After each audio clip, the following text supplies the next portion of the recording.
Previous episode में हमने देखा कि एक आदमी जिसका रोड एक्सीडेंट हो जाता है उसका पुनर्जन्म किसी दूसरी दुनिया में होता है जो कि एक जादुई दुनिया है। अब वो बच्चा बड़ा हुआ तो उसके पेरेंट्स ने उसकी मैजिक में रुचि को देखकर उसके लिए एक मैजिक ट्यूटर हायर कर लेते हैं। अब आगे क्या होता है हम इस सेकंड एपिसोड में देखेंगे। एपिसोड शुरू होता है और हम एक फ्यूनरल सेरेमनी को देखते हैं जिसमें बहुत सारे लोग आए होते हैं, लेकिन वहाँ एक चेयर खाली थी जिसका मतलब किसी न किसी ने तो सेरेमनी मिस कर दी। सीन शिफ्ट होता है और हम एक आदमी को देखते हैं जो अपने कंप्यूटर में कुछ देखकर एंजॉय कर रहा होता है, लेकिन तभी वहाँ पर कुछ लोग आ जाते हैं और उसे पीट कर वहाँ से भगा देते हैं। और जब वो आदमी सड़क पर जा रहा होता है तो देखता है कि 3 स्कूली टीनेजर्स आपस में झगड़ रहे होते हैं। तभी वो आदमी देखता है कि एक ट्रक उनकी तरफ बड़ी तेजी से चला रहा है। अब ये देखकर वो आदमी उन्हें वहाँ से हटने के लिए कहता है, लेकिन वो सुनते ही नहीं और तभी वो आदमी उन्हें बचाने के लिए उनकी तरफ तेजी से दौड़ता है। फिर हम देखते हैं कि ये सब रूडी की पुरानी यादें होती हैं। रूडी अभी अर्थ मैजिक की प्रैक्टिस कर रहा होता है। तभी वो अपनी मदर की मोर्निंग करने की आवाज सुनता है। दरअसल उसके मॉम और डैड एंजॉय कर रहे होते हैं। रूडी सोचता है कि क्यों ना मैं अचानक से जाऊं और उनसे कहूं कि मम्मी डैडी आप दोनों नेक धोकर ये क्या कर रहे हैं। फिर जब दोनों फ्रस्ट्रेट हो जाएंगे तो दोनों का चेहरा देखने लायक होगा। अब रूडी हंसते हुए अपने मॉम और डैड को देखने जा रहा होता है, लेकिन तभी वो अपने मॉम डैड के कमरे के बाहर रॉक्सी को बैठे हुए देखता है और वो समझ जाता है कि रॉक्सी अब ग्रो हो गई है और उसे नजरअंदाज करके अपने कमरे में वापस आ जाता है। अब रॉक्सी को यहाँ पर आए 6 मंथ्स बीत चुके थे और रूडी भी अब सारे मैजिक्स आराम से करने लग गया था।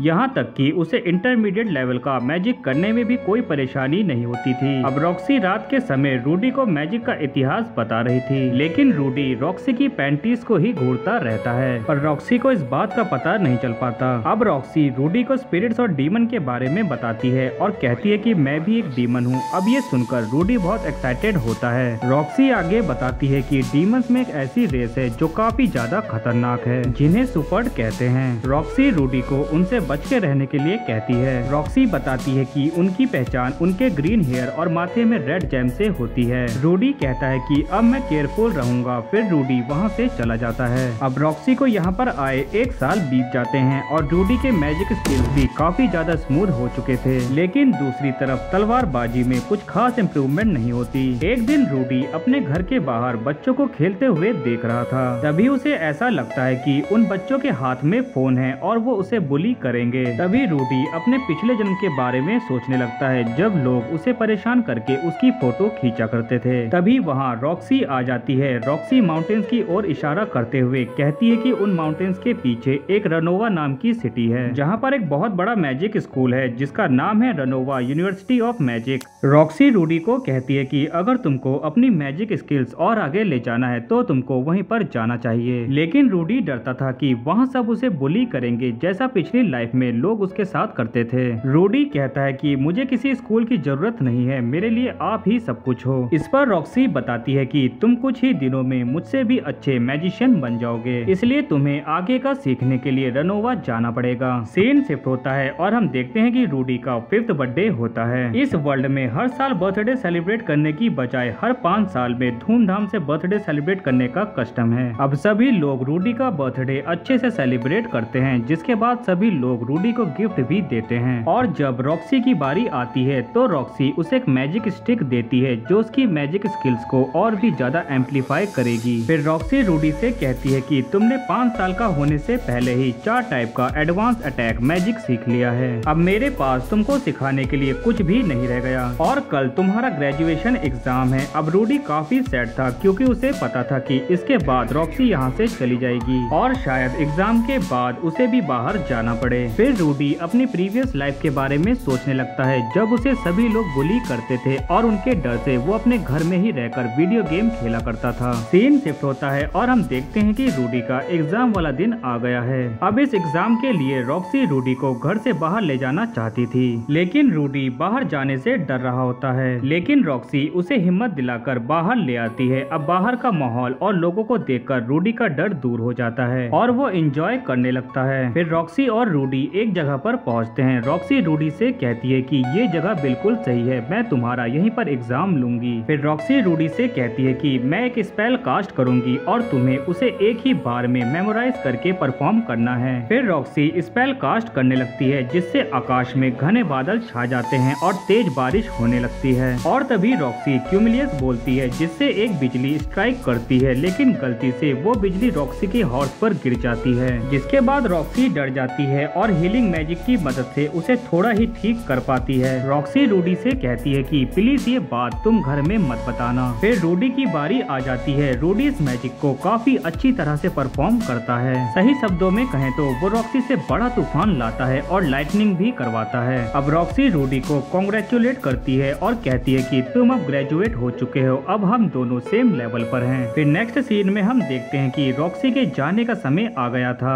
जेनिथ और पॉल के रोकने पर रॉक्सी कहती है कि अभी मुझे भी अपनी मैजिकल एबिलिटीज को सुधारना है। फिर वो रूडी को एक चार्म देकर वहाँ से चली जाती है। रूडी चिल्लाते हुए रॉक्सी को थैंक यू बोलता है, क्योंकि उसी की बदौलत आज वो इतना सब कुछ सीख पाया और उसे घर से बाहर निकलने की हिम्मत आई। और एंड में हम लिली को देखते हैं, जिसके हाथ में रॉक्सी की पैंटी थी, जो उसे रूडी के बेड के पास मिली। और यहीं पर इस सीरीज का सेकंड एपिसोड खत्म हो जाता है। तो गाइस, एक्सप्लेनेशन पसंद आया हो तो एक लाइक जरूर कर देना और सीरीज के और भी एपिसोड देखने के लिए चैनल को सब्सक्राइब भी जरूर कर लेना। मिलते हैं नेक्स्ट वीडियो में।